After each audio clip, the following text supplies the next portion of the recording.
fix you up, make everything much smoother again. I'll fix you up, from sunrise till dawn, my friend. I'll fix you up, with these hands and heart so true. I'll fix you up, Daniel, I'll fix you up.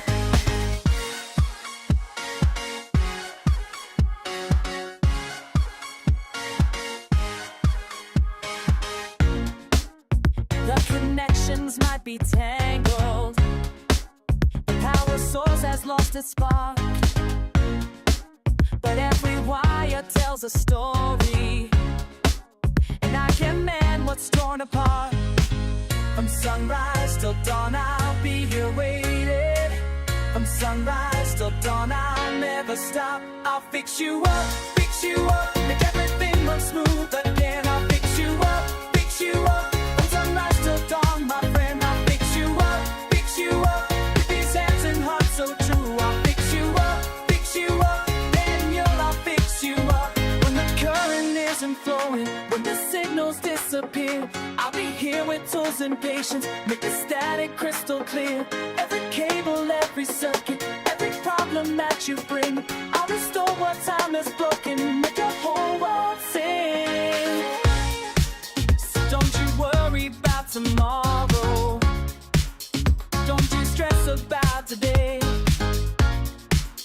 I've got maintenance for your troubles, and I'll chase them all away. I'll fix you up, make everything run smooth again. I'll fix you up, from sunrise till dawn, my friend. I'll fix you up, with these hands and hearts so true. I'll fix you up, Daniel, I'll fix you up. Hey, Daniel, everything's good as new. Hey, Daniel, I'll fix you up for you.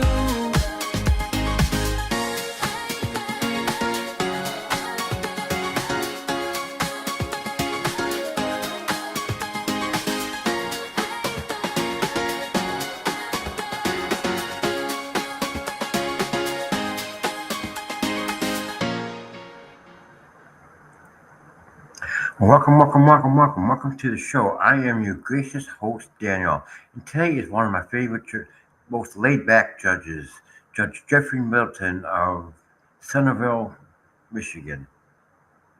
So let's get started with Judge Middleton. It's going to be interesting. I did clean up all the playlist.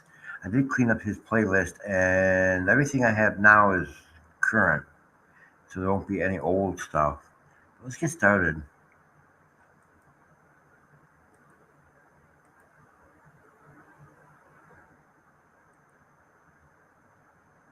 Come on, get up there. Yeah, let's hope that the player is actually working today. Yesterday, the YouTube thing kept going out on me. YouTube kept stopping on me, so I reset the computer, I reset the internet, and it seems to be okay. I'm crossing my fingers and my toes and everything else.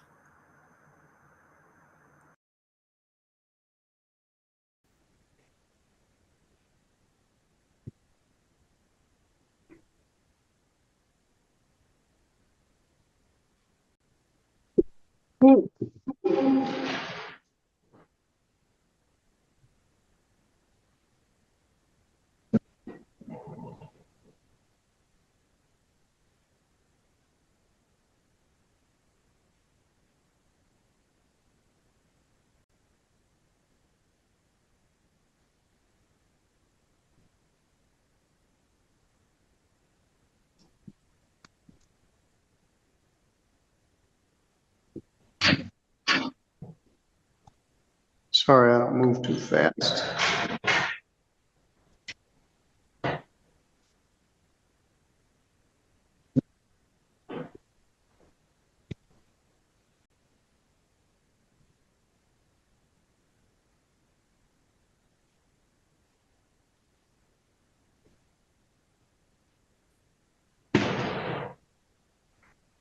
This minimizer bra lets me choose my support level.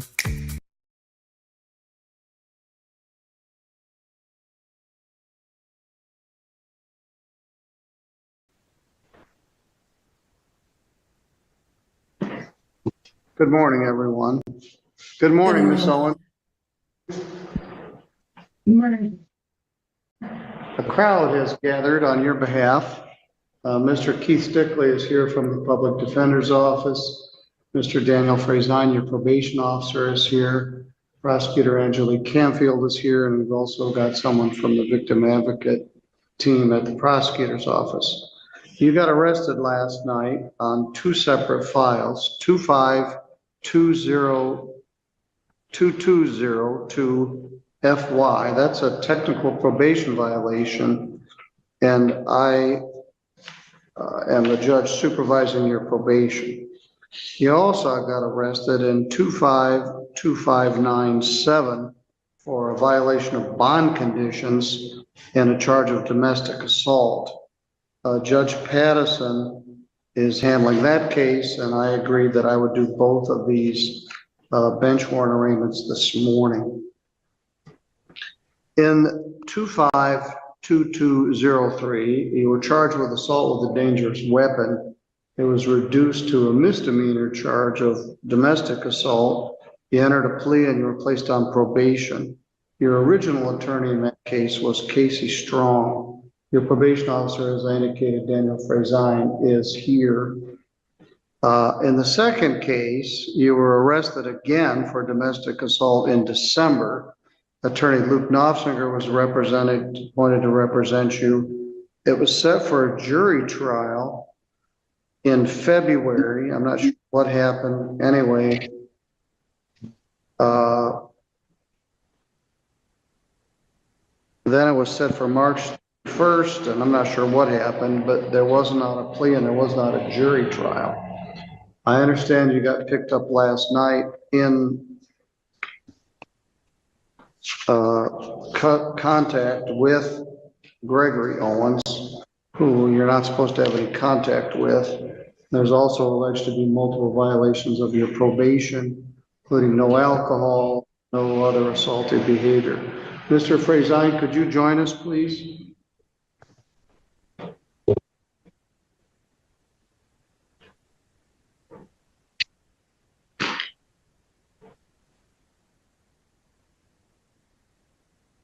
Five.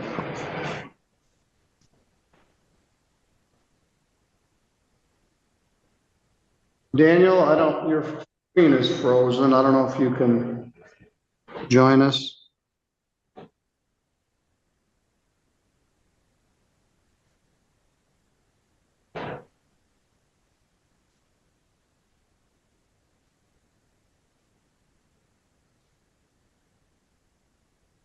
Apparently not.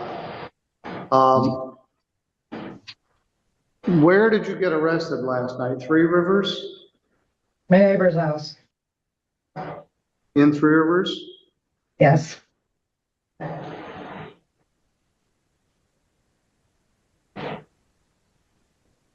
The prosecutor doesn't often show up for these simple misdemeanor bench warrant arraignments, but they feel strongly enough about this one that they are here. Ms. Canfield, what's the prosecutor's position here? Oh, thank you, Your Honor. Well, my concern is that we're giving or attempting to give Miss Owens rehabilitative tools that she obviously has not taken advantage of with respect to the alleged probation violation. And additionally, she's violating bond conditions that are also in place.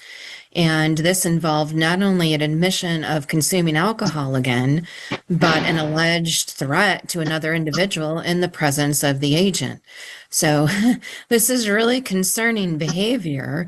And at this point, I'm going to request, or at least think it appropriate, that a higher cash bond be set or that it be revoked pending a resolution on the other matter still before the court, the 252597 SM. All right, Daniel, your screen is frozen and I can't hear you or see you, except a picture of your handsome face staring into space.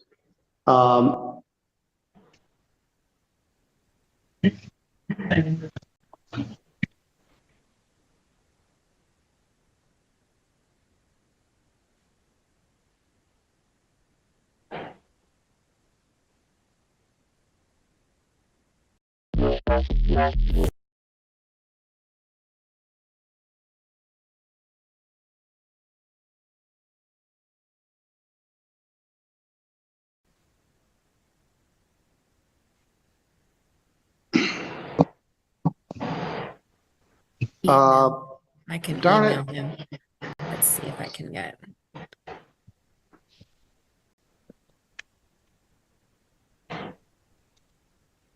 You might be able to have them come here and pull up a cherry's time to go that way.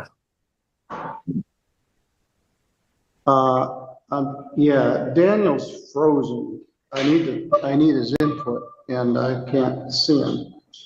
So, yeah.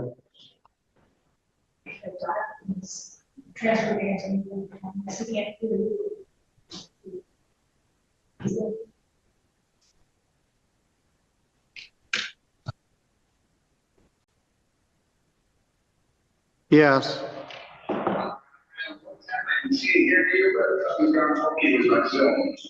I think it's operator error, but we've got you on the speakerphone. Ms. Owens got picked up last night. Ms. Canfield is requesting that bond be canceled or raised. She's not entitled to a bond in the probation violation case, but I understand that there are some other issues going on. What else is happening here? Well, she's had several issues with testing. I have 3 positive, 1 dilute, and 1 pending right now. And she has 5 no-shows. And she admits that she's still drinking. All right, Ms. Owens, I'm going to show a plea of not guilty on the probation violation and appoint an attorney. Your original attorney was Casey Strong. Bond is canceled. Set a PV hearing if we can next week.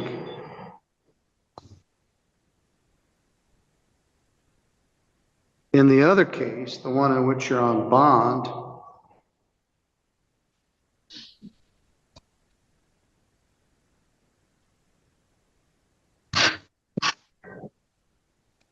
I don't need to deal with a bond because it's canceled in the other case. I'm going to set a bond violation hearing.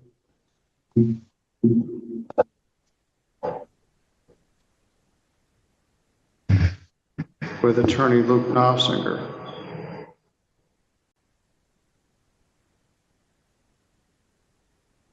I understand the blood alcohol last night was something like 223. So we're struggling, but you're like a ping pong ball bouncing around.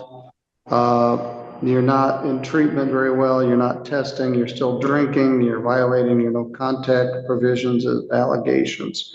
Right now, I just need to hold on to you.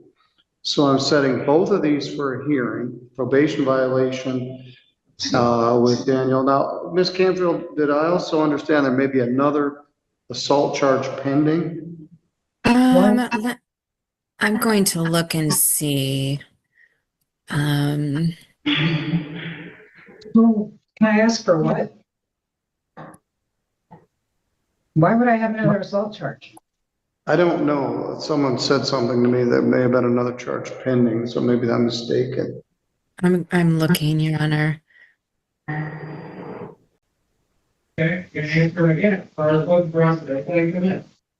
That's impossible. The only one that is that domestic violence, which you tried to. I don't. I'm sorry, Mr. Frazine, what were you saying? She tried to plead to an assault and battery, but judge would not accept the factual basis, and it got kicked back. And I think that's the 2597 case. Yes, it is. Yes, All right. that's correct. So there isn't a new one. That's the one that's still pending, Your Honor. Okay. All right. We're going to have a probation violation hearing regarding the allegations that you continue to use alcohol in violation of your probation. You refused to test, tested positive. Then there also is an issue regarding your bond conditions, which may be a way to resolve that pending other domestic assault case in file 252597. I can't tell why it didn't go to trial in March.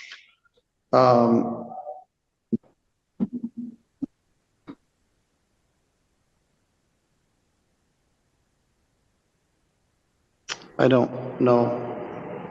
At any rate, Ms. Owens, you need some clean time and we're gonna figure out what's going on here. So I'll get these, I've got 2 lawyers to schedule, Mr. Knopfinger and probably Casey Strong. And we'll deal with both of these matters next week. All right, Daniel, we'll see where we're going with this. Thank you. Ms. Campfield, thank you. Thank you, Your Honor. All right.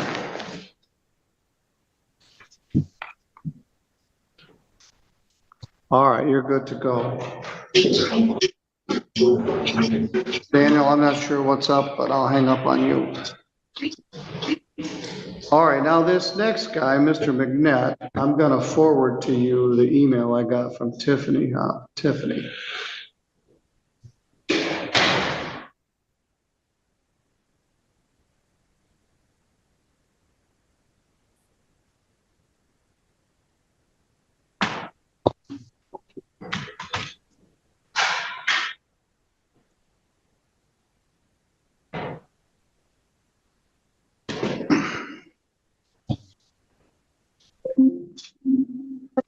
Thank you.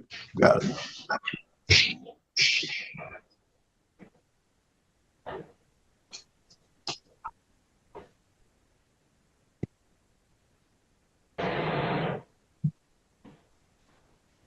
Ain't did it wrong.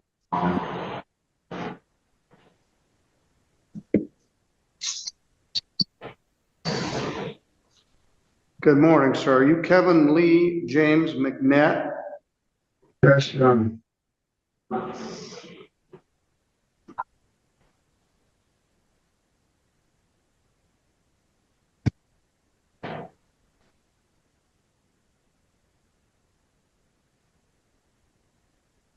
I'm Judge Middleton. Also present here is the Chief Public Defender, Mr. Keith Stigley.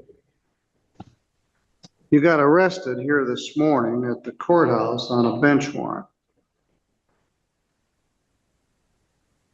The file number is 25494FY.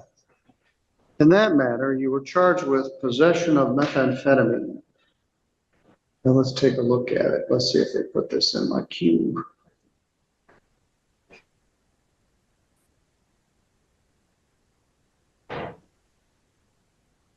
They didn't. So let me dial it up here.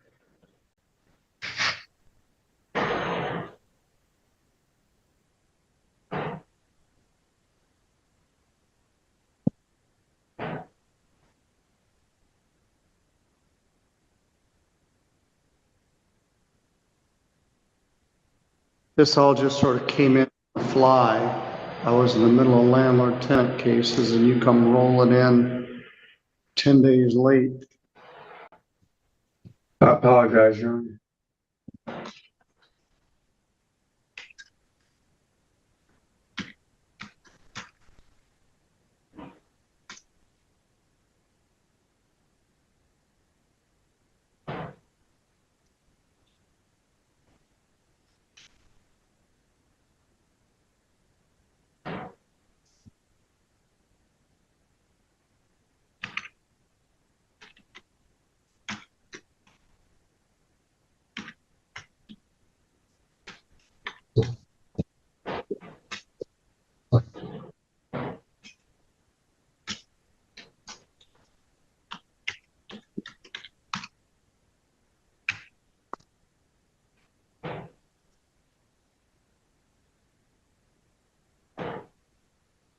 All right, let me look at the actual complaint.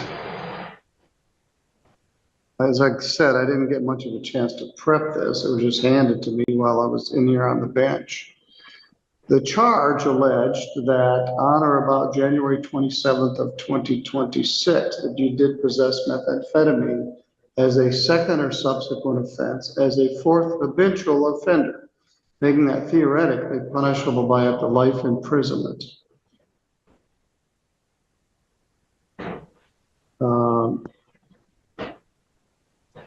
It all has to do with a pipe, which ain't the crime of the century, but the way it all stacks up. So you pled not guilty.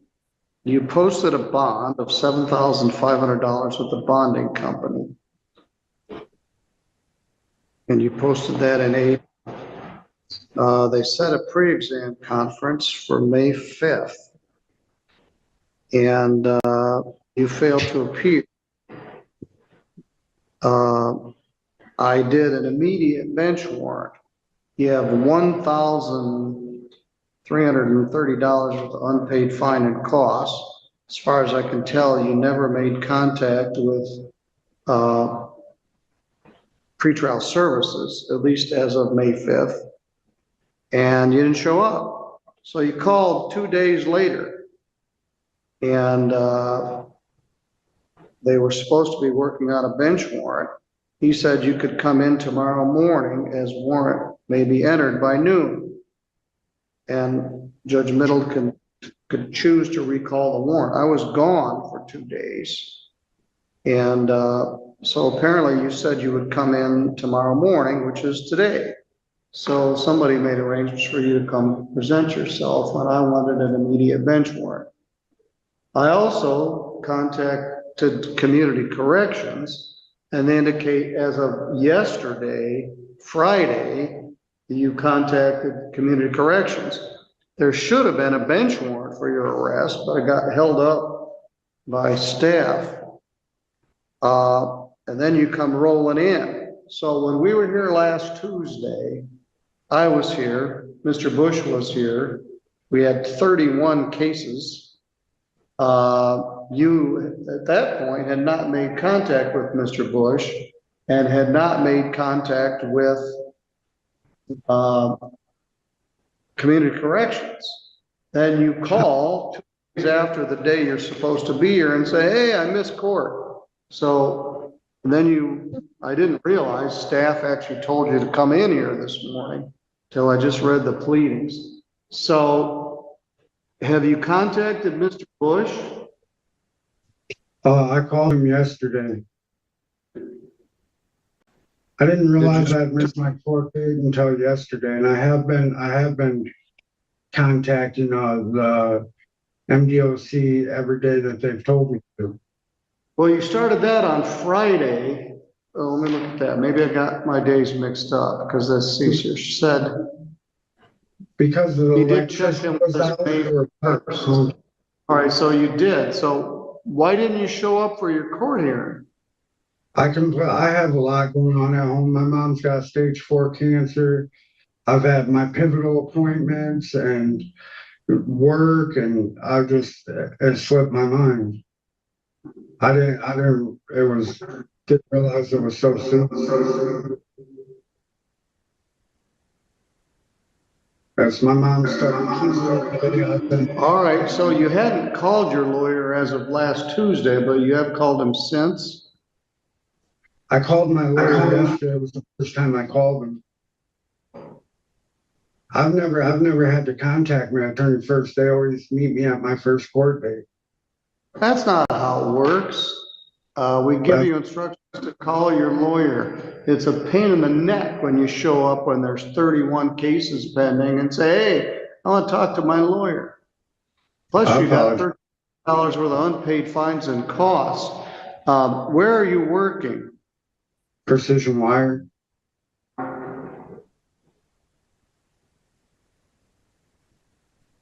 In Three Rivers? Yes, sir.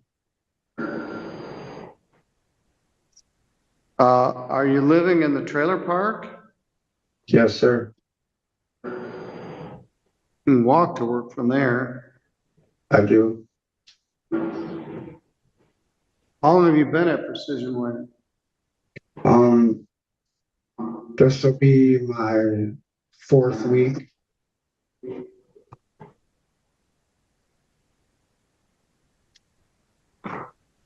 Did you actually speak to Mr. Bush? No, I had to, I tried to find his number online, but it was giving me the wrong number. I contacted Tracy Chavez, she gave me his number. I called and got a machine. Well, he's here in court often. He's only been at the same address for about 80 years, give or take. His father started the practice before him. It's been the same number, 651-5380 for probably 80 years. So it slipped your mind that you were supposed to show up for court. Although apparently you had contacted Community Corrections prior to the hearing on May 5th. Let me look at a couple things here. I thought my court date was this week. Yeah.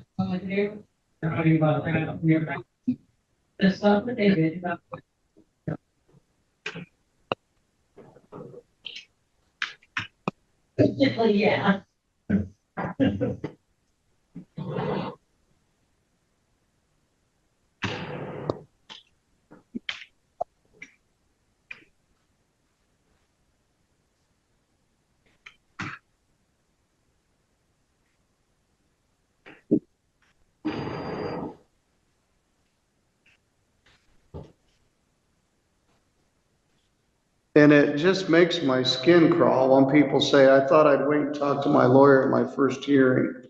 It just causes all kinds of problems.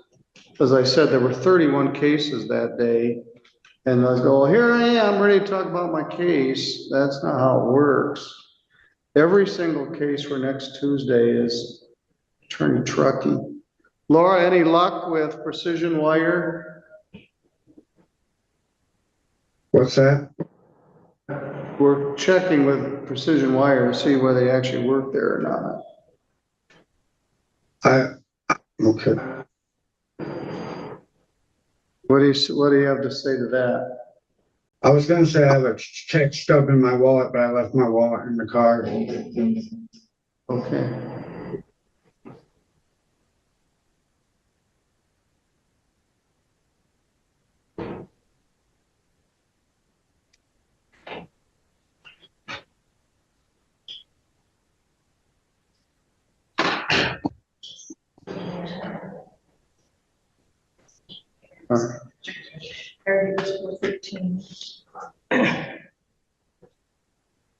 All right, thanks. Second shift too, you need to know that.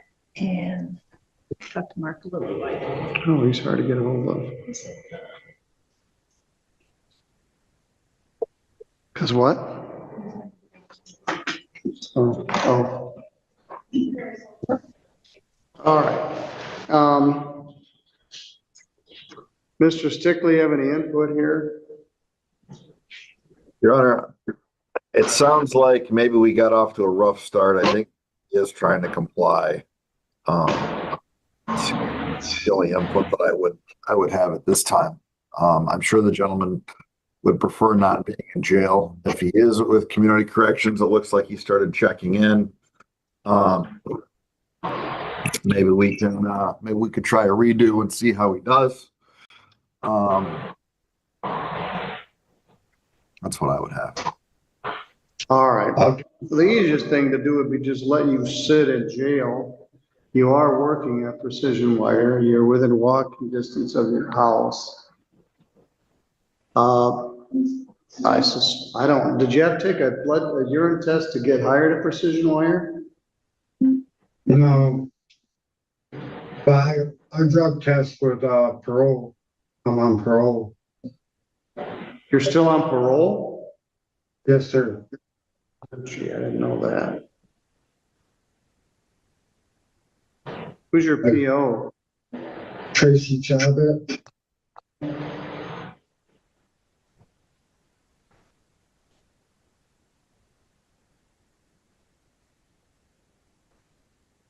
All right. Mr. Bush is not scheduled to be here next Tuesday. I'm going to reinstate your bond and your community corrections conditions remain in effect. Thank you, Your Honor. You are to contact your lawyer.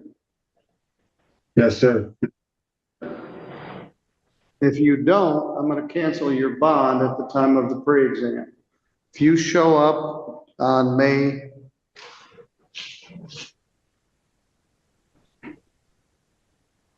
19th and haven't talked to your lawyer, I'm going to cancel your bond. Yes, sir. I'll call him as soon as I get out here. I'm going to set the pre-exam conference for May 19th, 2026 at 8:30. If we need a preliminary examination, it will be May 26th at 1. This is a very serious charge. It's a drug double with a habitual, which makes it a mandatory life case. Plus you're on parole. I didn't realize there was a parole ramification to this as well. But it all has to do with a small pipe and some residue. I don't know if I tested you today, what the test would show. Probably test you when I see you. I tested yesterday. You tested yesterday? Yes, sir.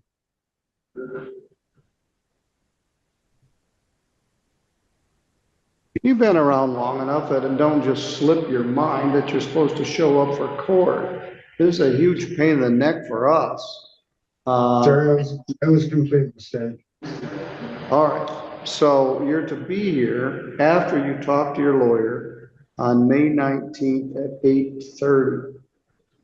Yes, sir. I'm going to recall the bench warrant and we'll have a pre-exam conference at that time. If you don't show up, I'm going to set the bond at $10 million and contact your PO and your bonding company. You've also posted a substantial amount of money, which could have been forfeited. I'll reinstate that bond and we'll give you a notice. Tuesday, May 19th at 8:30. Yes, sir. You have any questions? No, sir. No. All right, I'll see you then. All right, thank you. All right, everybody's pretty cavalier about their cases. That takes care of what I was gonna do. I did miss Owens. She's not doing well. I think Autumn's got some other stuff. She'll catch up with you later today. All right, thanks for your help.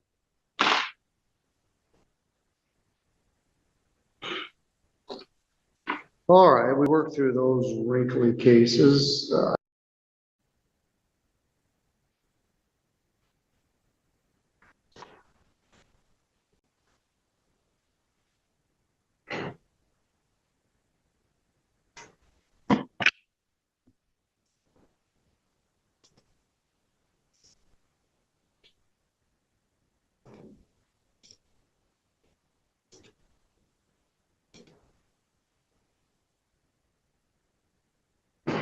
Good morning.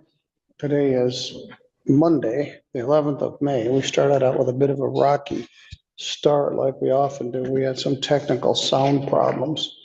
We borrowed another microphone. Beautiful sunny day here in Michigan. We've got a very full civil docket this morning. A couple of criminal matters at 11, landlord tenant, general civil and small claims this afternoon. So you have to get to it. I've got 2 people in the waiting room. Today's first line, Good Morning Denmark. I don't know if you know this song. It's about 50 plus years old. Come down off your throne and leave your body alone. Somebody must change. You are the reason I've been waiting so long. Somebody holds the key. But I'm near the end and I just ain't got the time. And I'm wasted and I can't find my way home. All right. No.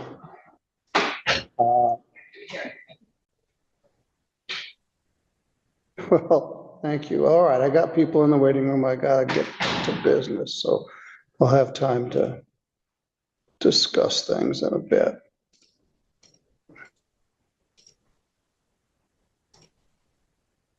But we got a lot to do. Hope everybody had a good Mother's Day weekend. I hope your team won.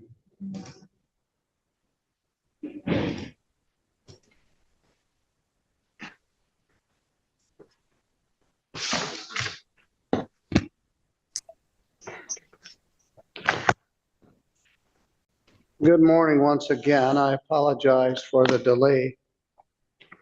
No worries. Sounds much better, Judge. No echo. Sounds perfect. Very good. All right.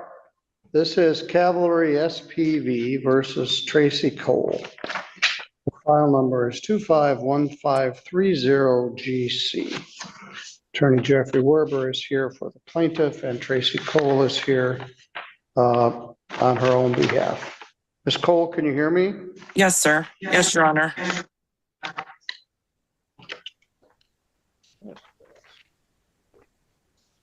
So I'll just leave it. We were here previously on March 9th, and the defendant indicated that she was working with Freedom Debt Relief. And so we adjourned the matter for 60 days to see where that went. In the meantime, plaintiff has filed a motion for summary disposition, contending that there's no material issue of fact, and the defendant has not stated a defense. The amount at issue is $782.73 plus costs of $125.70 for a total of $908.43. Mr. Werber, what's the status here today?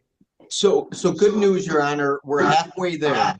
We did speak to McCarthy Law, which is representing Ms. Cole. They're a debt management. They haven't put in an appearance. And we agreed to resolve this for $627 over 3 payments. And they made the first payment. They have 2 payments to go. I don't know if you have the ability to put Ms. Cole and I in a breakout room, or we can discuss it on the record, but we simply need to get something to the court like a conditional dismissal to get this off your docket. But it seems like this is resolved. Very good. Do you agree, Ms. Cole? Yes.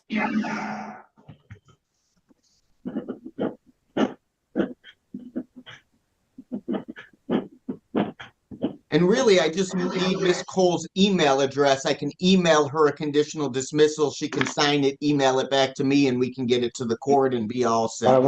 Let me put you in the breakout room for the benefit of that. I don't want to put her email out over the live stream, but I'll put you both in the breakout room. You can discuss that, and you can get to me a conditional order of dismissal, and she got 2 more payments, and that would be great. All right, Yes. click the button that says join. Thanks, Judge. Thank you, Your Honor. Thank you.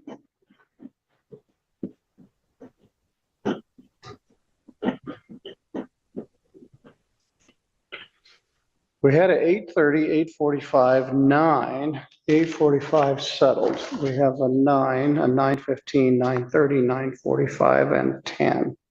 So we're going to be every 15 minutes for the balance of the morning.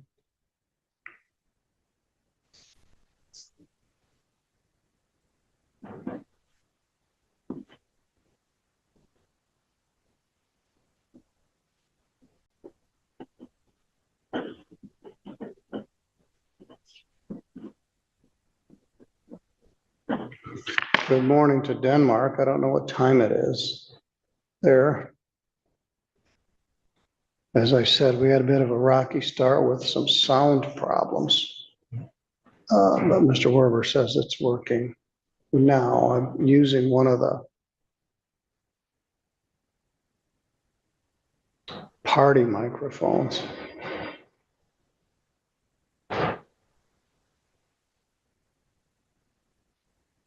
I think Judge Pattison broke it when he used it on Friday afternoon. He was in here for a very long, contentious domestic relations hearing on Friday afternoon.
This is the part where we hurry up and wait.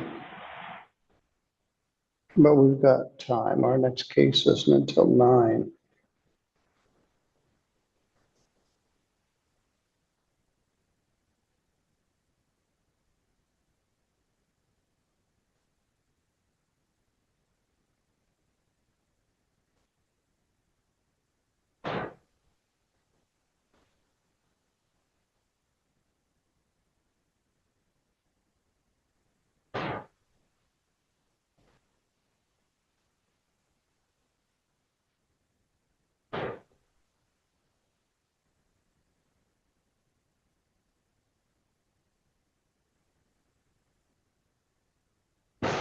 World's most boringest live stream.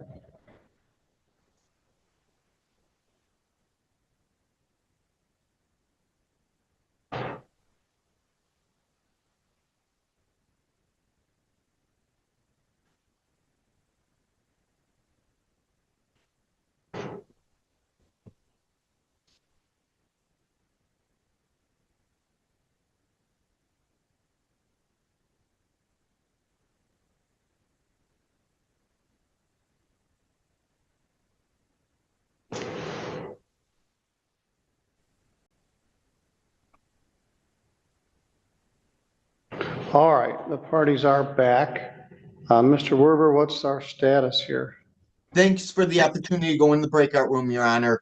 Like I said, the defendant agreed to pay $627 in 3 pays of $209. She's already made 1 payment of $209, so the remaining balance on the settlement is $418. She's going to make 2 payments of $209 due May 27, 2026 and June 27, 2026. We're going to enter into a dismissal. As long as she makes those 2 payments, the case will remain dismissed. If she fails to pay as agreed, then I'll mail her a default letter giving her 7 days to cure. If she still fails to pay, then I can set aside the dismissal and enter a judgment for $573.73 minus any future payments made. Ms. Cole I explained the settlement to her. The payments are coming from her debt management company, and she wants to give me consent on the record to simply sign her name to that conditional dismissal and get it filed.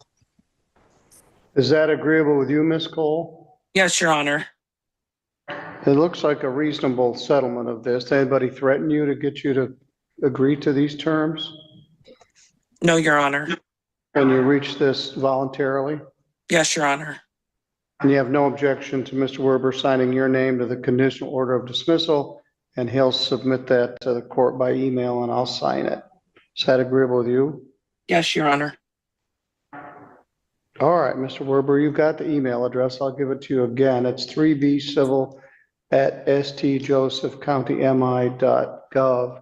It's on the notice for the hearing. I'll find it, Judge. All right, thank you. Okay, thanks, Your Honor. Early on a Monday, you're both free to go on about your business. Mr. Werber, you probably got several more of these this morning, but everybody have a good week. We started out on a good note.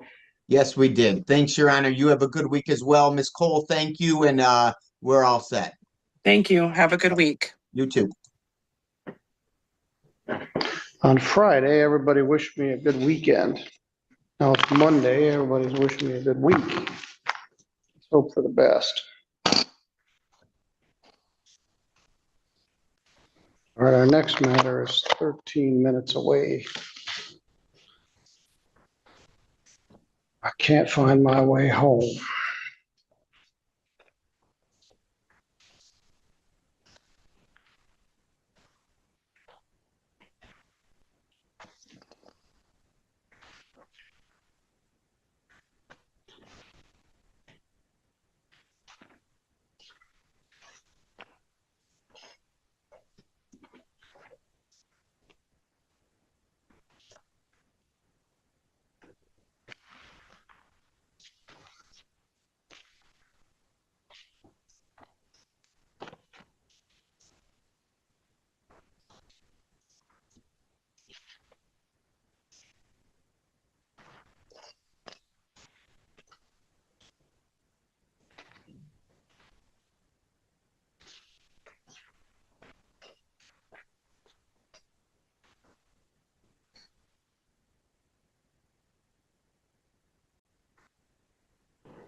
When he sits in this chair. I tried it, but it's too uncomfortable.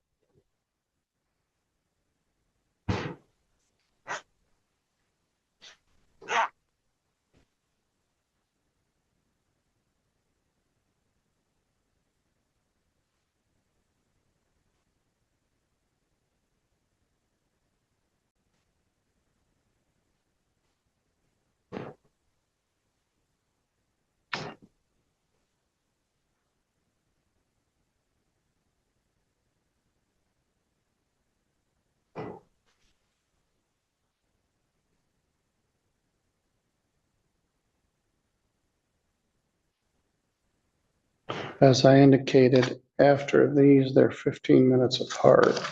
So I'd maybe like to start a little early if the plaintiff shows up early on this next one.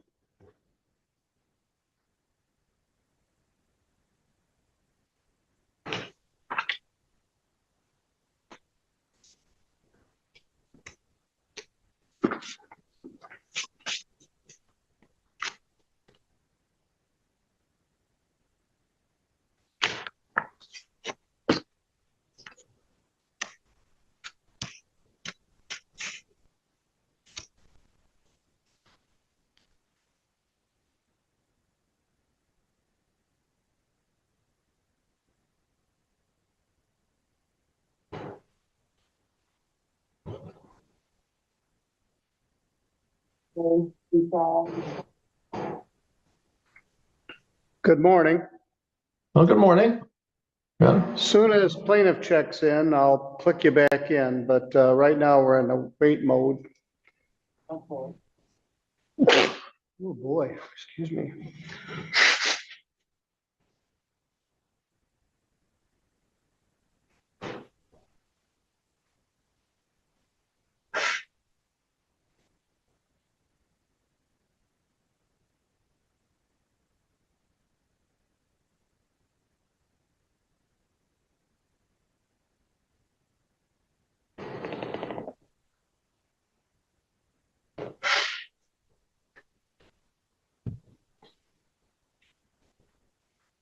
It is pollen season. I'll close that breakout room.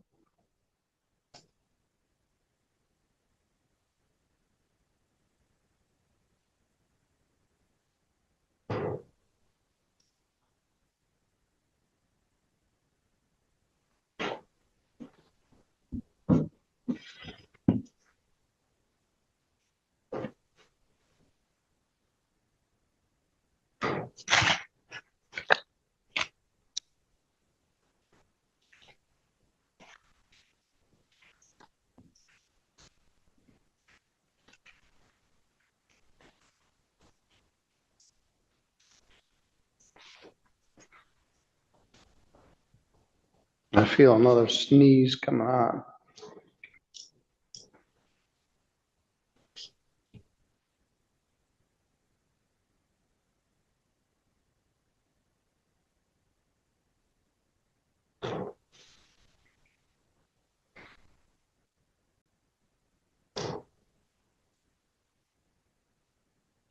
I'm in this big room by myself.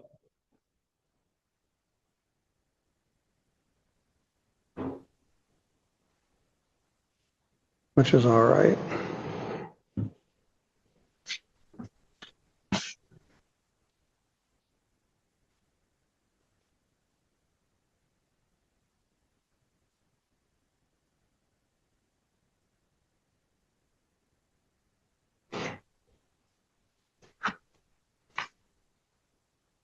Some of these matters were bumped from a previous day when we had a power outage. It's been a rough spring. We had a power outage on March 16th. Then we had another power outage in April when the storm hit.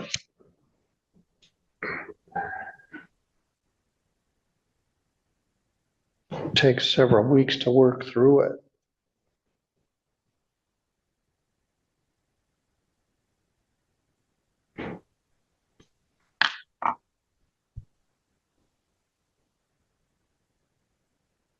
I haven't been told that I have any bench warrants today.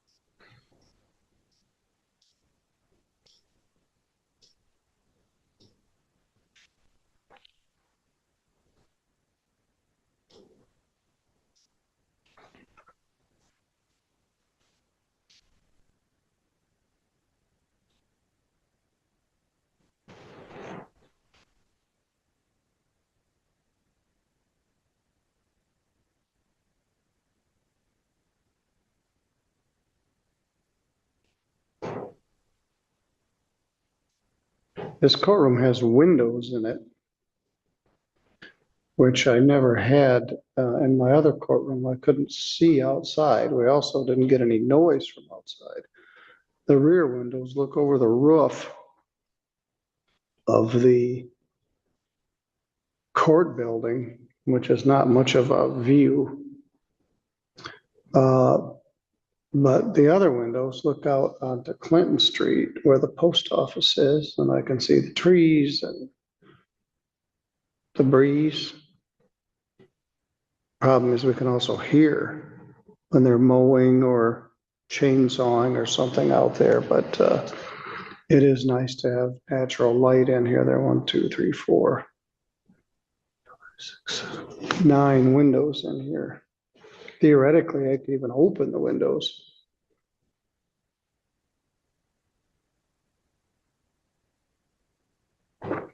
I had mentioned when we first started to use this courtroom that they didn't use it in the summertime historically because it was too hot.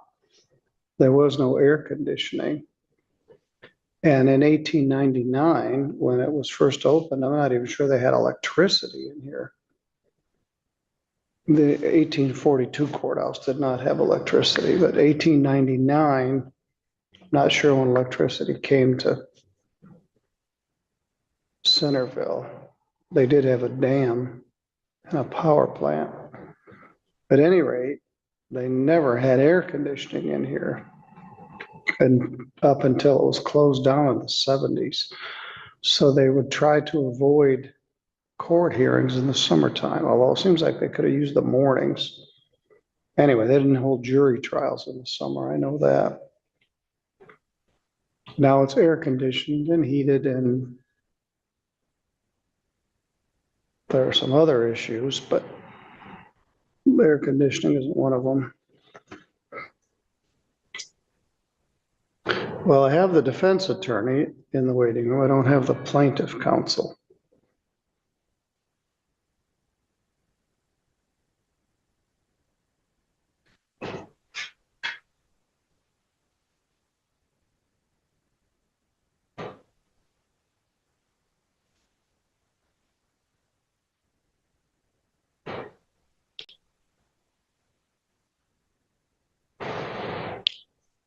I'll let him know.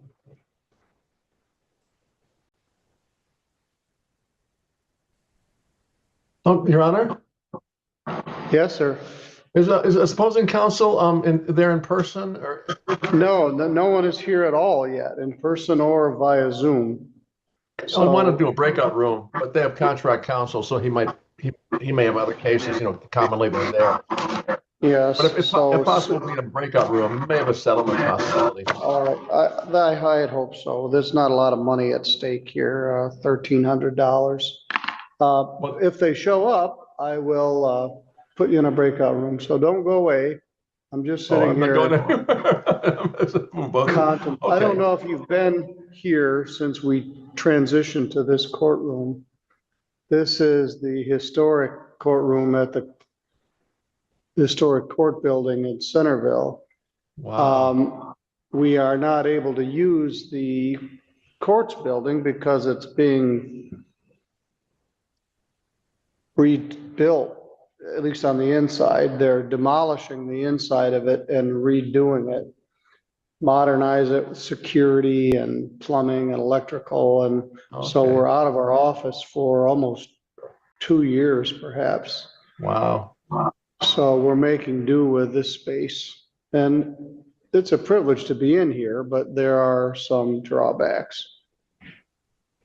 Yeah, I used to do a lot of eminent domain work, and I'd go to the old courthouse in Mason. Kind of like you feel a little kind of cool going to the old buildings, They're so beautiful. Yes, they redid this building in the 90s and they did a good job. They did a very good job refurbishing it, and they've maintained it for the last 30 years. This was the county commissioner's chambers, and they've been relocated to smaller space, and we're utilizing this. We are doing the work of 4 courts with 2 courtrooms and 3 judges. So we've got a lot of logistical issues. Oh boy, that's no fun. Boy. I was at some new courthouse, but they made it look like an older one. I forget, it was right outside of Ingham. Back when I was, again, with the company was doing a lot of condemnation work. Well, Ingham, the actual county seat of Ingham County is in Mason. That's maybe where it was. I think they have a nice courthouse there. I believe. Everything's in Lansing now. Same way with Calhoun County. The actual county seat of Calhoun was in Marshall. But everything is now in Battle Creek. But there was an old historic courthouse. Many of them have been redone. Ingham County, Eaton County, Cass County, Kalamazoo County. You'd be hard. Van Buren County could use an update. But almost all the courthouses have undergone some renovation in recent years or even reconstruction. I have a map. Some guy went around the state and took a picture of all 83 county courthouses. Wow. It's probably 30 years old. I don't know how many of those are no longer even in existence. When the counsel of record is Mary Jane Elliott, and as you know, we don't see her very often. I'm not sure who's appearing on their behalf. I don't think it's anybody with the firm, but they do have settlement authority. I called them up trying to talk to somebody there, but didn't work out too well.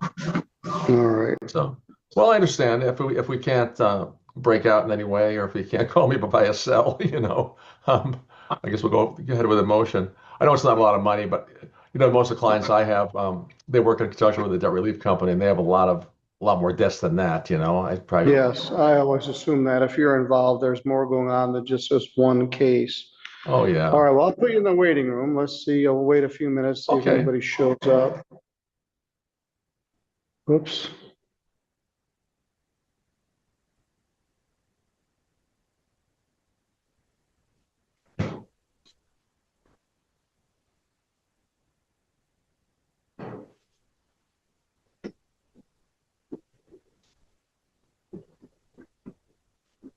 Oh, hi. Hello. Good morning. I guess you were in there and I couldn't see it. This is Judge Middleton. I'm here in Centerville. You're here on the matter of Midland Credit Management, Inc. versus Amber Miller. You're Trevor Stratton on behalf of Midland Credit. Yes, Your Honor. P655124. Attorney Gary Strauss is here. He and I have just been passing the time discussing historical courthouses. This claim is in the amount of $1,159.86 plus $150 costs, perhaps some other things, but the proposed amount was $1,310.26. Mr. Strauss is representing the defendant in this debt and possibly other debts. Plaintiff filed a motion for summary disposition. Defense has filed a responsive brief. Mr. Strauss proposed that I put you guys in a breakout room and let you discuss potential resolution of this matter. Do you have any objection to that, Mr. Stratton? No objection. All right, let me put you both in there. Okay, great. It'll be very brief. Okay. And I'll stay here and think deep thoughts while you guys are discussing it.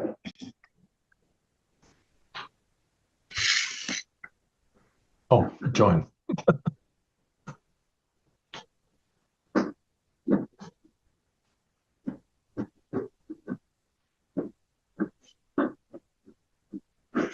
The civil counsel that appear on these cases are pretty adept at appearing by Zoom.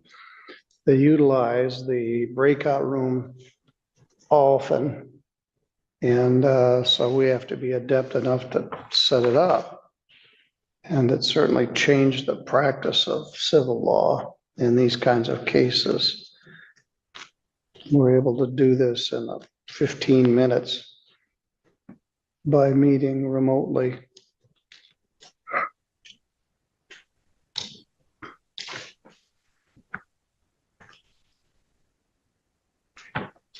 Our next matter is just a pretrial. Probably could also benefit from a breakout room.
There is a seal behind me.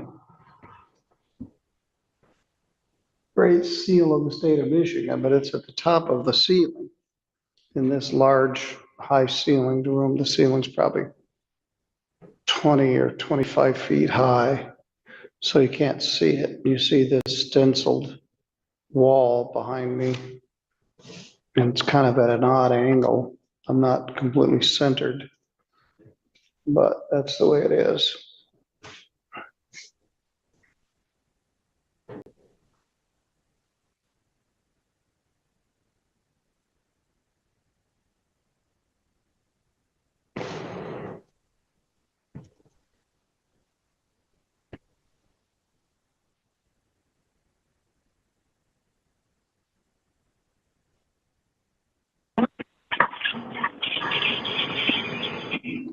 Good morning. Are you Clinton Smith? No, I'm Winton Dean. What's your name? Winton Dean. Winton is the first name. The last name is Dean. Deane. Mine is until 3 p.m. today, sir. I just wanted to make sure it works because I was trying to do it like video through the internet, but something's wrong with my phone, the software or ISO or something. I just wanted to make sure that the other alternative would work for me for my meeting at 3 p.m. You've got a small claims case this afternoon? Yes, sir, at 3 p.m.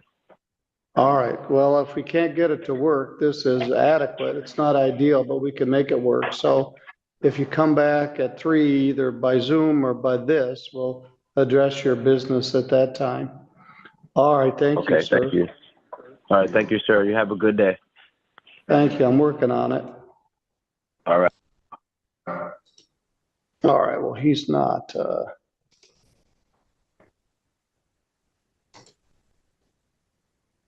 Our next defendant is Clinton Smith.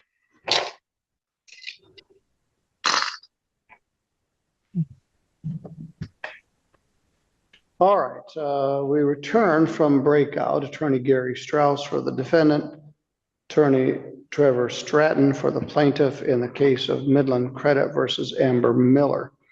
This matter, as I said, was set for a motion for summary disposition this morning. Mr. Stratton, you're here for the plaintiff. I'll defer to you. What's our status here this morning? Thank you, Your Honor. I spoke to Mr. Strauss in the breakout room. He has agreed to grant a consent judgment for the full balance. We would ask the court to set a control date in a couple weeks, I suppose, so we can get the paperwork distributed. And while we're doing that, we are going to continue to try to work on a resolution that's favorable to both parties. But failing that, we'll have the consent judgment entered. You agree with that, Mr. Strauss? Yes, Your Honor, yes. All right, well, let's reset this out about a month.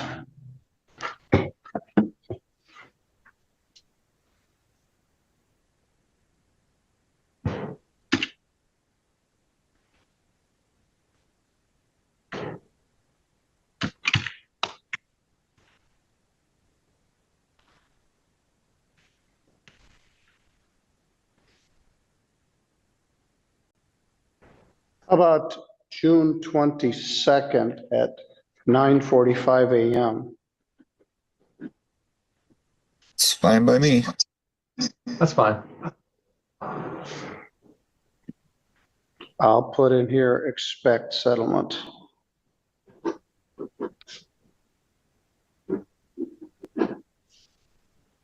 And if not, we can always hear the original motion.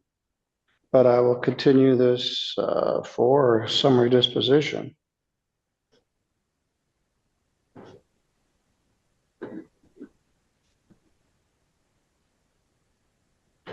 Thank you, gentlemen. I hope you're having a good day. I was discussing while you were in the breakout room how Zoom has changed the pretrial process for these cases and the breakout rooms and how much we accomplish with you staying at your desk rather than driving out here to Centerville. Not that it wouldn't be a nice drive, but maybe a little time consuming for us. I don't think either of you have ever actually been here, but maybe on a sunny summer day, you'll get a chance to come here. Oh, yeah. All right, gentlemen, I'm expecting this matter will be resolved, but we have a target Oh, yeah. date of June 22nd at 9:45. All right, Thank you, thank you Judge. both. Okay, thanks, Bradley. Great Talk to you day. soon. See ya. All right, our next matter is at 9:15. It's 9:16. Mr. Johnson, would you join us, please? Good morning. Oh, good morning, Your Honor. The defendant is not present. This matter is set for hearing at 9:15 this morning. It's entitled Capital Acceptance versus Clinton Smith. The file number is 251812GC. The claim is for $5,710.13 plus cost, interest, and attorney fees.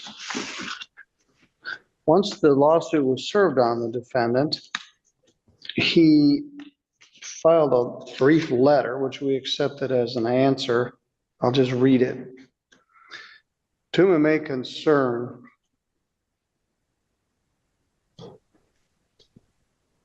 I, Clinton Smith, is responding to a lawsuit from Credit Acceptance Corporation.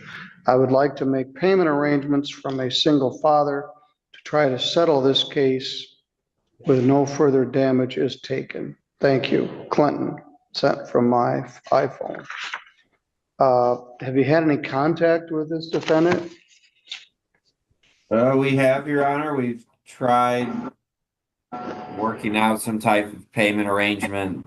Haven't been successful as of yet.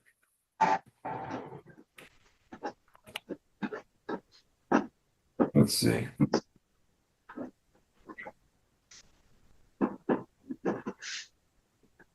There's supposedly something happening where he's going to make payments starting on June 9th of this year. So I don't know if the court wants to adjourn until after June 9th to see if he actually follows through with his arrangement. All right.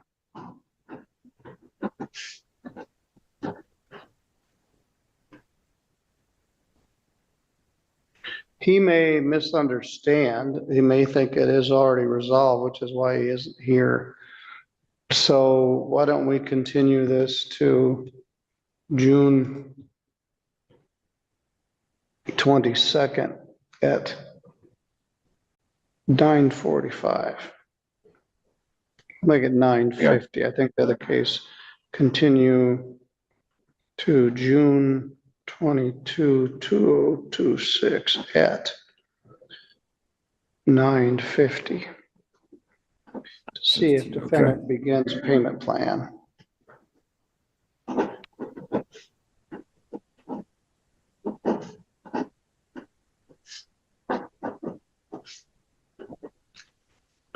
All right, I don't think he's going to show up. We're now 4 minutes beyond the time.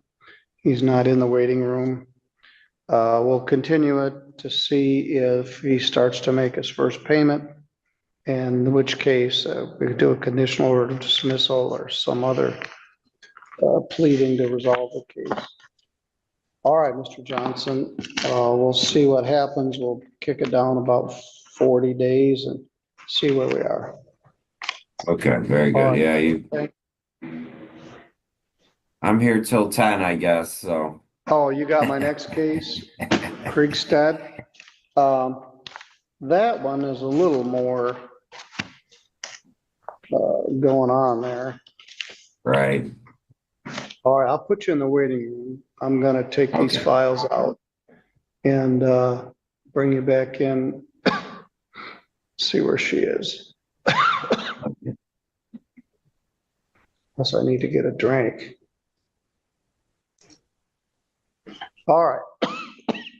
I'm gonna leave this on. I'm gonna stop the record. The live stream is gonna be on an empty bench, but I'll be back in about a minute.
Still only one person in the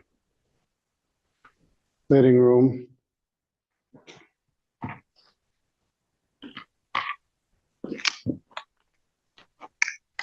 Shayna, do I have any bench warrant obligations today?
This matter is set for 6 minutes from now.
Counsel for the plaintiff is present. in the waiting room. The defendant is not here yet, but it's not set for 2 more minutes.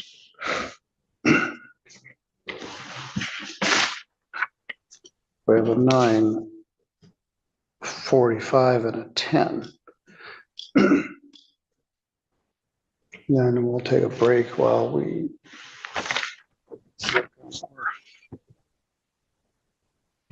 11 o'clock census.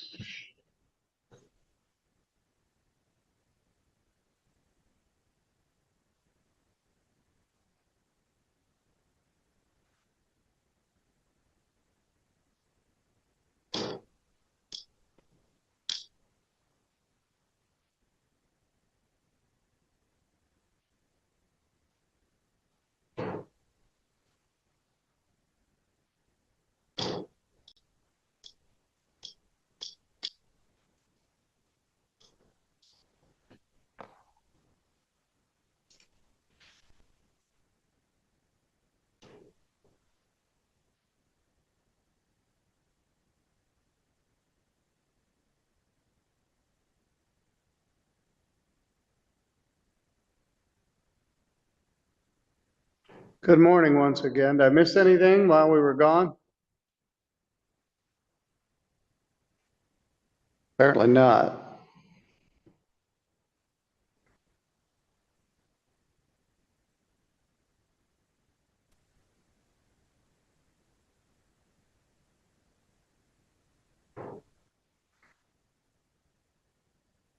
It is 9:30. No sign of the defendant. I'll go ahead and call the case. It's entitled LVNV Funding versus Christini or Christina. I'm not sure which. We may discuss it if she shows up or he shows up. Regis.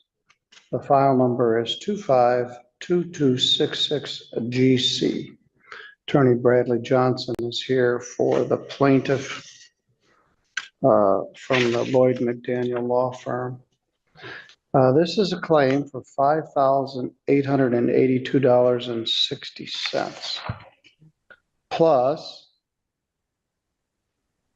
filing fee, service fee, motion fee, and statutory attorney fee would bring the total amount to $6,102.32.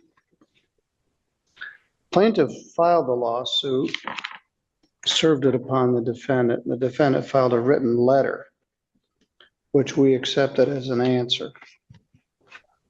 In the letter, the defendant claims that the amount is not correct because they contend there was a fraudulent use of the credit card in 2024 for $600. Also, she claims, I think it's a she, Christina, Kriestenia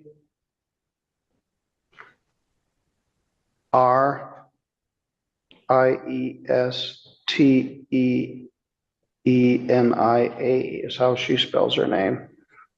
The pleading and the credit card is in the name Christini, Kriesteni.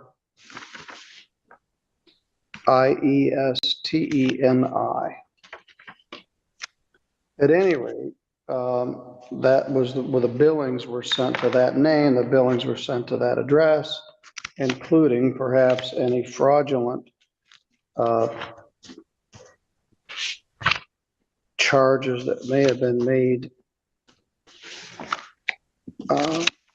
in 2024. Those were not resolved. Anyway, that was an answer that was filed to the complaint, but it was no answer was filed to the motion for summary disposition. Let me call, right now, we're very disconnected from where security is. And so I'll call the security and see if anybody's come in.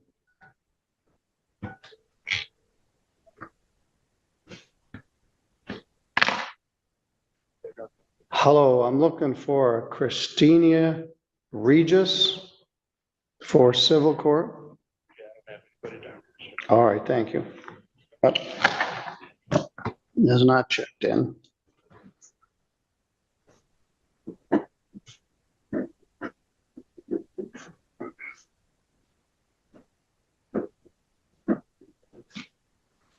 The defendant's answer,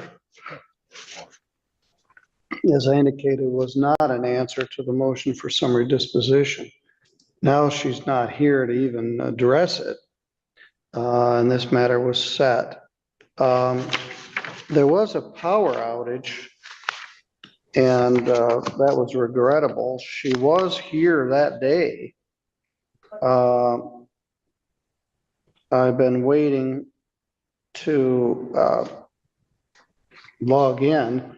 I came in one of those days and called as many attorneys as I could and told them we didn't have any power. Anyway, she was here the last day, but she's not here now. So, Mr. Johnson, what's your response? Just briefly, Your Honor, as to the defendant's claim that there was a fraudulent purchase, we couldn't find that Ace Hardware charge in the statements, and it couldn't be there because this charge was closed out, or this card was closed out before this alleged fraudulent purchase. Ms. Regis isn't here. She didn't file a response to the motion. We would request that the motion be granted.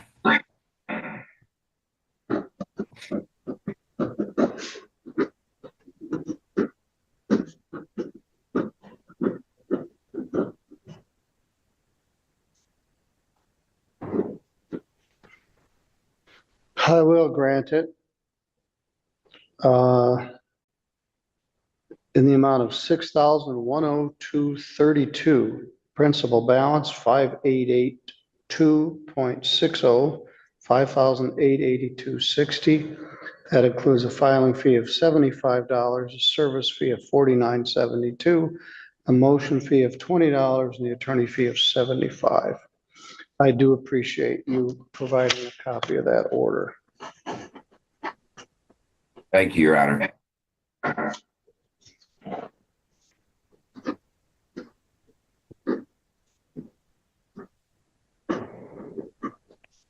$6,102.32.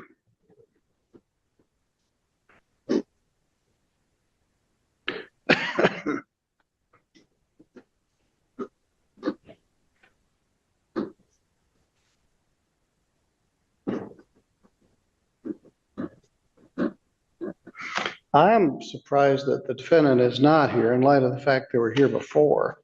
But even if they were here, it's very likely the motion for summary disposition would have been granted on its merits. Do you have another case this morning? Yes, Your Honor. I have your 9:45 and your 10 o'clock as well. All right, so you're going to be here anyway if she does come rolling in here. All right, I'll put you back in the waiting room and see where we go here. Okay.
All right, next is Charles Lammers.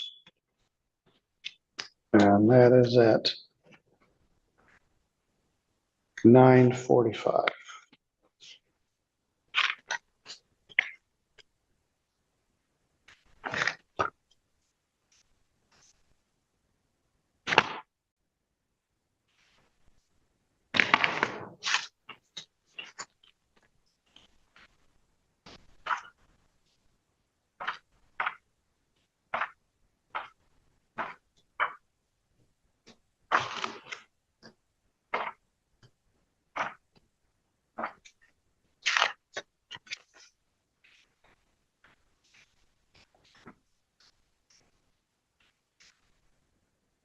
I do not have an order in that case.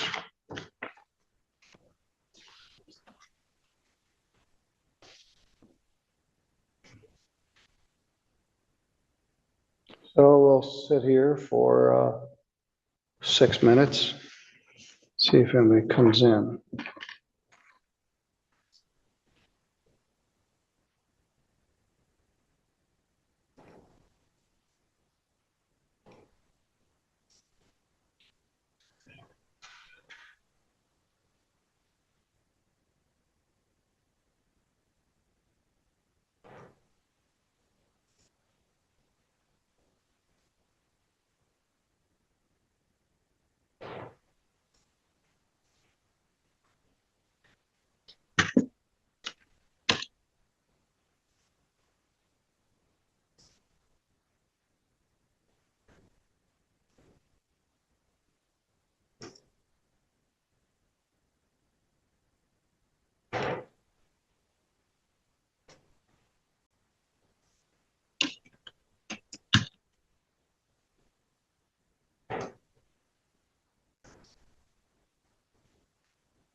Five minutes.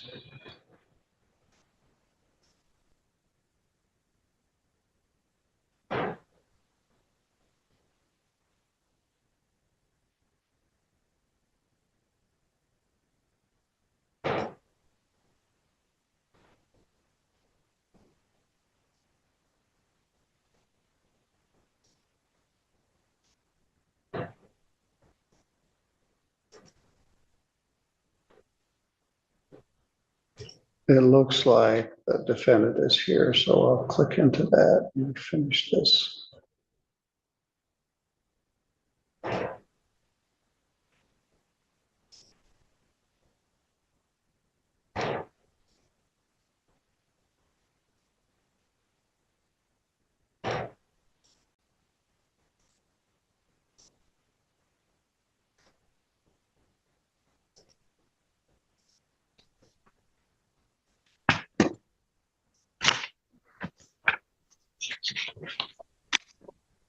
You're all set. You're welcome.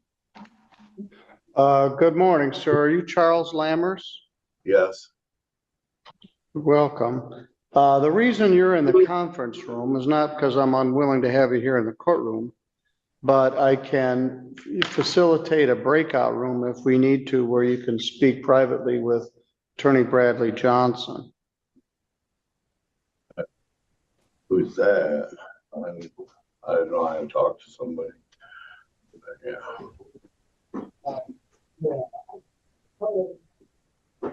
This is entitled LVNV Funding versus Charles Lammers.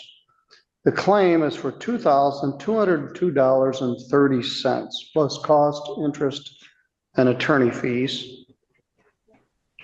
Attorney Bradley Johnson is here on behalf of Lloyd and McDaniel Law Firm this morning on behalf of the plaintiff LVNV Funding. As I indicated, the claim is for $2,202.30. When the lawsuit was served on Mr. Lammers, he filed an answer. Well, he filed a letter back in November that we accepted as an answer. He states, I feel that my rights have been violated. I also feel that the agency of LVNV Funding is targeting me through two different locations that are the same company. I'm not sure what that's about. I would also like to state that you cannot garnish Social Security supplemental income benefits. And you're correct. You can't collect a debt from Social Security benefits. That doesn't mean you don't owe the debt. They contend that you had a credit extension with Citizen Bank under a certain account number, and that you'd failed to pay on that, and LVNV Funding acquired that debt. Attorney Johnson is here. He represents his company and a lot of other companies. And what I propose to do is let you speak privately with him. It's called a breakout room, and see if you can either narrow the issues or even perhaps come to a resolution. Is that acceptable with you, Mr. Johnson? Oh, yes, Your Honor. All right, Mr. Lammers, when this button comes up to join the room, go ahead and click on that. Click on it now. There we go.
All right, the parties are back, and Christina Regis is substantially late for her hearing, but she is here.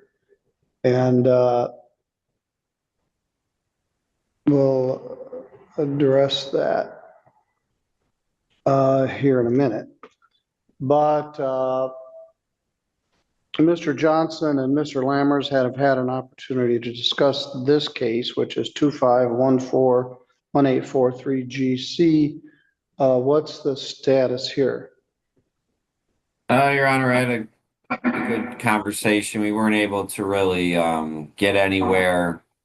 I apologize. I should have probably noticed this up for a summary disposition hearing long before, but I think that's at least the next step from plaintiff's perspective.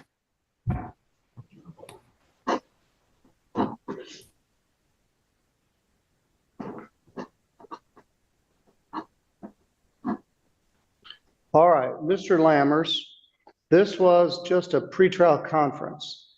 It was an opportunity for you to meet and discuss this matter with plaintiff's counsel. They claim you owe this debt to the bank, and you have some objections to it. You are correct. Even if they do get a judgment, they can't garnish your Social Security benefits to collect on it. If you don't have any money, you don't have any money. They're going to file what's called a motion for summary disposition, which is a motion that says there's no issue of fact and you haven't stated a defense. I think both of those things they can probably establish. Well, I probably could pay something, but I know they tack on interest on that too, and I don't know.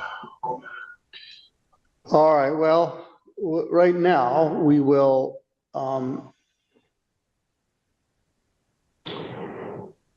just do this. I'll give plaintiff 21 days to file the motion.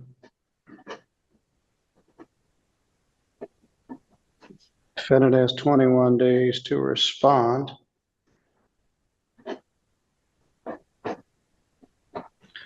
And we will set this about 60 days out.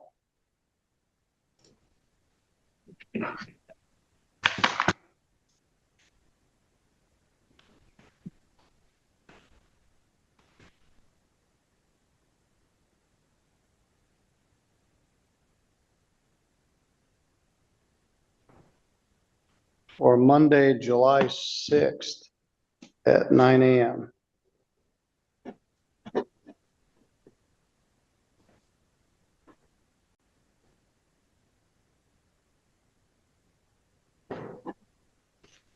All right, let me repeat. A motion for summary disposition is a motion that would establish that the plaintiff is entitled to collect on the debt. But if you don't have any money, you don't have any money. And they can't garnish your Social Security disability benefits. But the fact that you don't have any money is not a defense to the fact that you owe money. Your circumstances could change. So you're going to get this pleading in the mail called a motion for summary disposition. We're going to revisit this on July 6th at 9 a.m. You guys can continue even up to that date to discuss a possible payment plan. The debt is not overwhelming. It is if you don't have much money. It's $2,202 plus other costs. At any rate, Mr. Lammers, you're going to get some pleadings in the mail. We're going to reschedule this for July 6th. You're welcome to come back here to the courthouse just like you did, or you can zoom in at that time. Once you get the pleadings, you have 21 days to respond to them. If you don't respond, we'll hold a hearing anyway. But so all you need to know this morning is you're going to get some pleadings in the mail regarding a motion for summary disposition, and we will return to court on July 6th. That's a Monday at 9 a.m. Okay. All right, you're good to go. Thank you, sir. Do you have any questions? No. All right. Judge. All right. Christina Regis, I can't see only the top half of your head. Sorry. All right. This matter was set for hearing a little earlier this morning, and you didn't appear. I apologize. Attorney I thought it was at 10 a.m. It got rescheduled, so the first time that we were gonna be here. Well, I was surprised that you weren't here because you were very diligent about the day the court power went out. Yeah, I said, I'm sorry. I thought it was 10 a.m. All right, so we discussed the matter in your absence, but Mr. Johnson had a couple of other cases, so he's still here, so we can address your matter. Thank you for that. All right. The title of the matter is LVNV Funding LLC versus Christine Nee with an I, Regis, R-E-G-I-S. Is that a Latvian name? It's Russian. Russian, all right. At any rate, the defendant claims his proper name is Christina with IA, Regis. The credit card at issue was in the name of Christine Regis, as the way it's spelled in the pleadings. Plaintiff filed a motion for summary disposition, which defendant failed to answer. In defendant's original answer to the complaint, he claims that there was a fraudulent charge of $600 to Ace Hardware that would alter the amount of this debt. Mr. Johnson indicated that charge does not appear in this claim. There is no $600 claim from Ace Hardware as part of this matter. Mr. Johnson, you wish to speak to that further? Yes, Your Honor, thank you. This Meyer credit card was charged off which means there was no further activity on the card in January of 2024. And the defendant alleges that this charge to Ace Hardware occurred sometime, I think in May or April. So there's just timing wise, there's no way that this charge could have appeared on this credit card.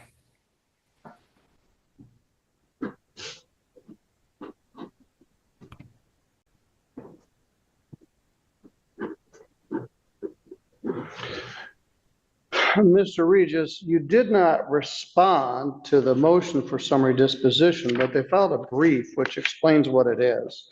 Okay. And it is unfamiliar to lay people. They claim that you opened a Meyer credit card, you used it and paid bills and then failed to pay on the card, and they wrote it off. As they indicate in the brief, the Ace Hardware claim is not in there. So the summary disposition motion says that the plaintiff is entitled to a judgment because there is no material issue of fact, the debt is owed, and you haven't stated a defense. Even the defense regarding your name is not that legitimate because the credit card is in the Christini with an I name. And you got billed, you used it, you paid the bill, you used it, you paid the bill under that name. Billed to Sandalwood Apartments in Kalamazoo before you moved to Three Rivers. So the plaintiff asked me to enter an order for summary disposition, finding that you owe $6,102. That is principal balance of $5,882.60. A filing fee of $75, service fee of $49.72, and a motion fee of $20, plus an attorney fee for $75, and that all adds up to $6,102.32. So I had done that because you weren't here, but now at least you're here to address it. It does appear that the summary disposition motion is appropriate. You could agree to set up some sort of a payment plan or something. Yes. So that's what I would like to do if possible. I had this Citibank Meyer credit card. So I got a car loan to buy a car that day, and my card had gotten picked up. Someone spent money at Ace Hardware. I had trouble getting that bought off. But clearly, if it's not on there, then they must have taken care of it at some point. I had set up a payment plan originally through the LV funding.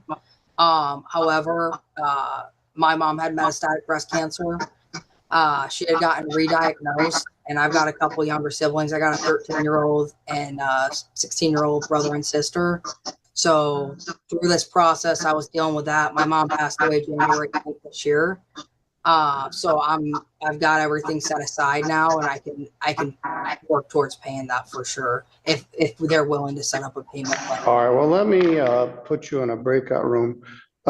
We have one more matter set for 10 on Kyle Harker. He's not here yet, and this defendant was late, but we're all here. So let me set up a breakout room, Mr. Johnson. You can speak privately with Mr. Regis.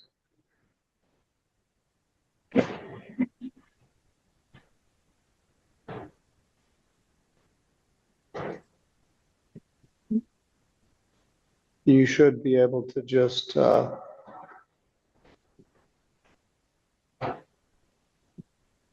click on to join.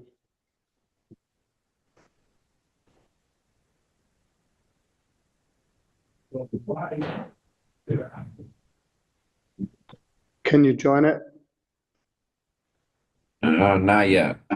I'm not sure what's going on here. He's in it. You should be able to join it. Do you see the join button? I see join breakout. Here we go. Okay.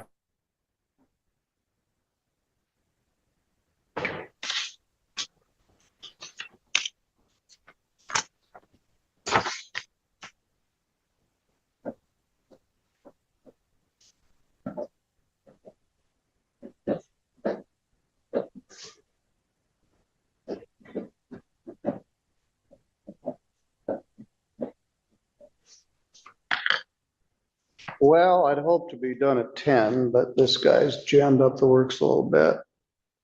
Well,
now our 10 o'clock defendant has not appeared.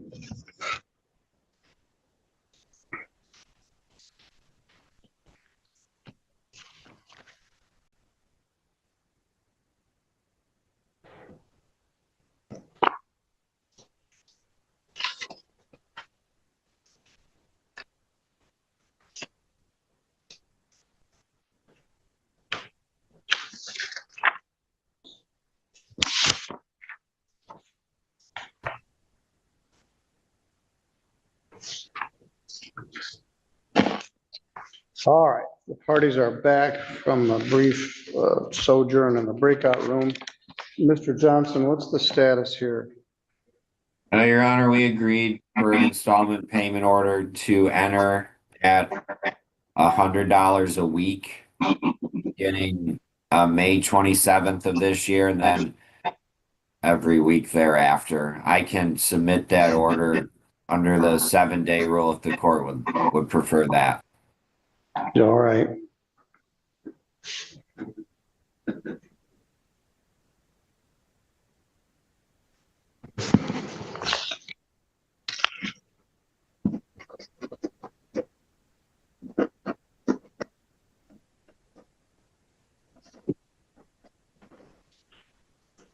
Mr. Regis, are you still at the Canal Street address? Yes, sir. Did you get hit by the tornado? Nope.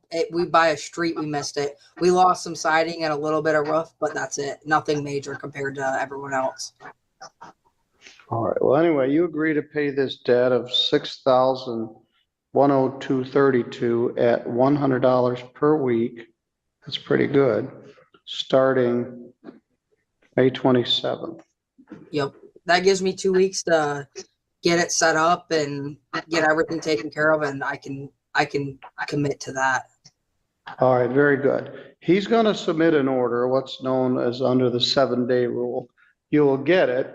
You have 7 days to object if it doesn't agree with what we just did here.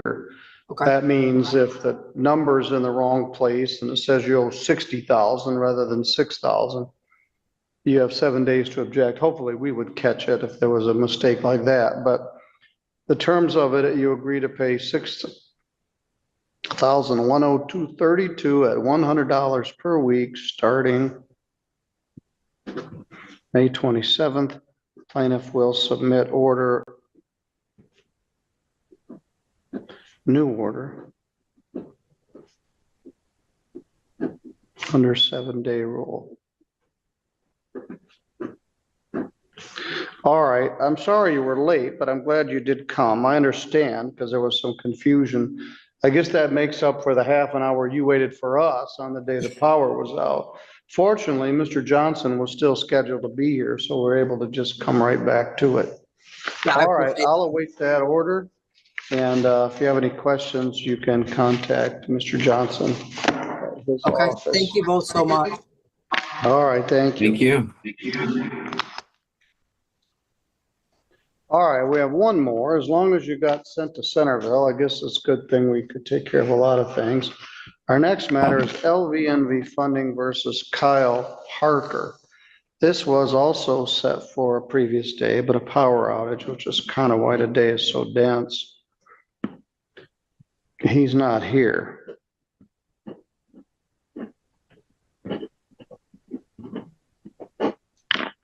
Make sure he's not in the waiting room. He's not. I'm going to remove that.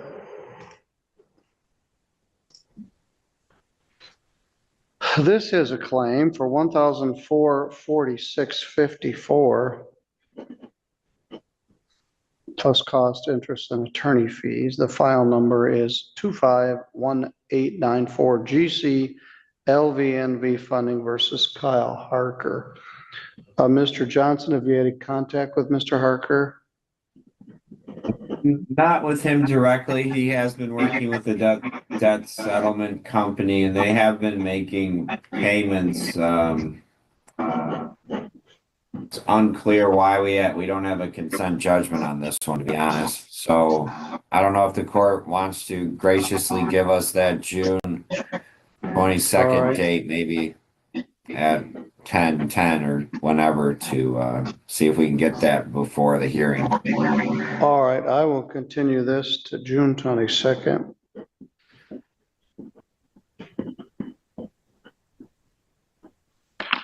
See what times I put in there.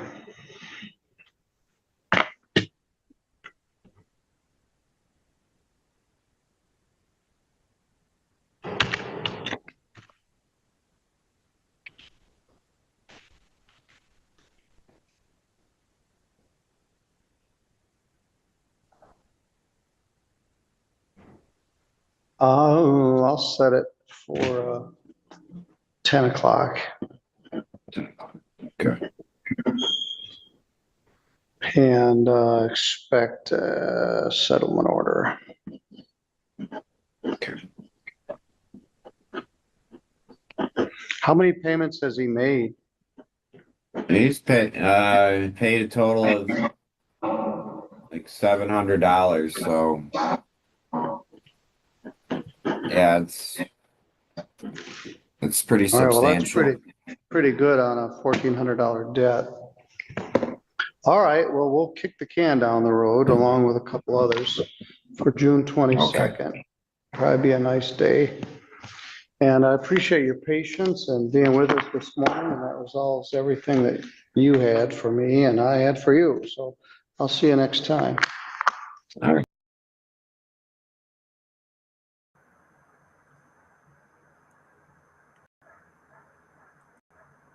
That's it for today, ladies and gentlemen. I appreciate everybody. Again, to all the new sorry about that. To all the new subscribers to the channel, welcome to the channel. Welcome to my platform, and welcome to one of the nicest communities on this side of Alabama. In this part of Alabama. I'm just kidding. Welcome to my community. Welcome to my platform. I hope that you're enjoying all this content. If you are not a subscriber to the channel and you are enjoying this content, you can follow me. You can subscribe to this channel, and you can follow me on Rumble. I put the Rumble link on the main page, and you can follow me on Rumble, and you can subscribe to this channel. Your support means a lot to me. I do appreciate everybody who's a subscriber to this channel. Everybody is welcome here. The only thing I ask is you all behave like ladies and gentlemen. No drama, no bullshit. Just behave yourselves.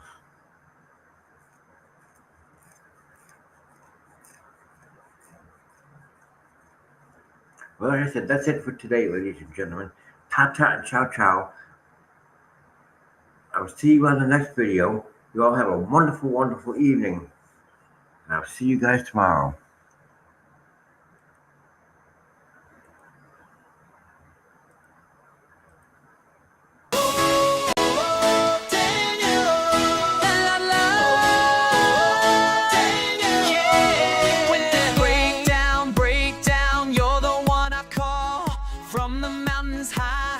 Come down to it all with your tools in hand, making magic flow. Every broken part, you help me grow.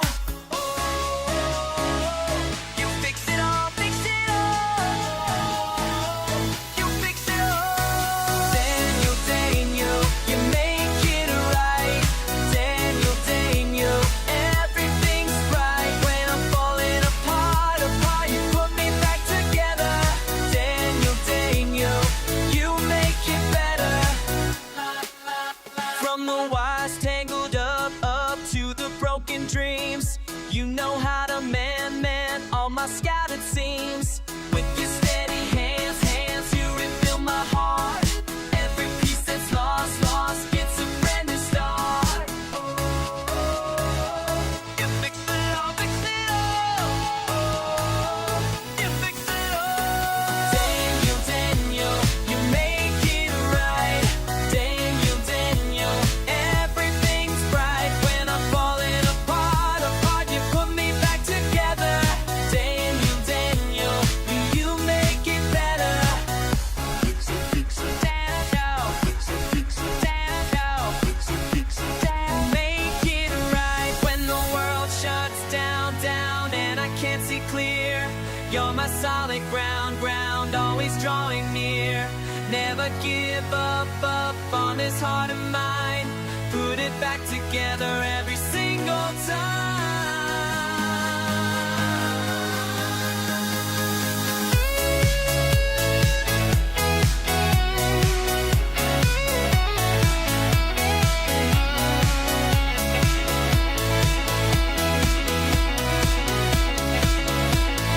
Fix it all, fixing your hour, standing tall to all you do. From the highest peak, I can see it through. With your care and touch, everything's okay. Daniel, you're the one who saves